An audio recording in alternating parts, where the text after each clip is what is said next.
لسر بنگا آلیو پارتیین سیاسی لکانتون عفرینه و تبیبارینا بین آفبریا بارانه خلک عفرینه و گلوه جگون نافچه و باجارو پیل به پیل به هزاران هرکین باجر تاکو پرتک و هلوستا خو جئریشن دولت ترکیه نشان بدن که مشاوان ایرو بدروشمیا و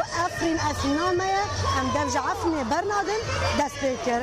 گل عفرینه به همو هزا خواه به همو نفشین خواه به زاروک و مزدن و چوکن خواه دا کتن کولانن و همو جهان را رادگینه کو اف هلوستا اردوغان تجاری وان ناترسینه ایرو عفرین ده سرهلدانه که مزن دایا اف سرهلدانه نومایا که مزن دشینه بو همو جهانه کو عفرین هیا به همو ملت خواه همو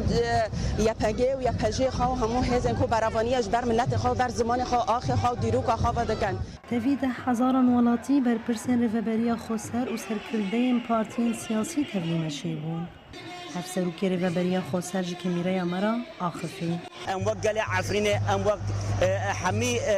هزن می جفاکی ایکو در عفرینه دا لکیلک هزن خای عسکری ای فگی و یا فجی ایکو ایرو 24 ساعت صفر بریه دانش بو پراسنامه ام جه الواسه خادکن یک و ام دبیجن ام قوت خای عسکری دهبون و تنبون ام بیاکن لی ام دبیجن بو هبون خا سرکفتنا سدیسه ده بلا تکس مراخ نکش بو سرکفتنا خا و بنکفتنا اردوغان و گشتی پارتی AKP امد عفرینه دا بدن نشان داد. هر وها اندام مکتب سیاسی پارتی یکیتی الوحده حسین ترموش وها هالوسط خاني زمان دنگی خبلن دکن بو عفرینه ام بعفرینه رانا ام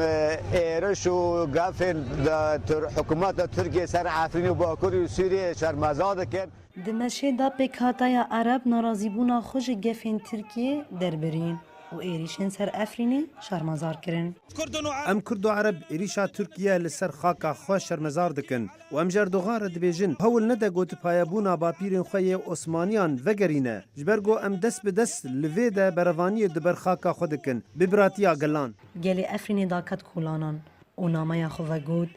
افرین یامه و امیل پشتا هیزین خوبن نوروز رشو دهنگ امریکا افرین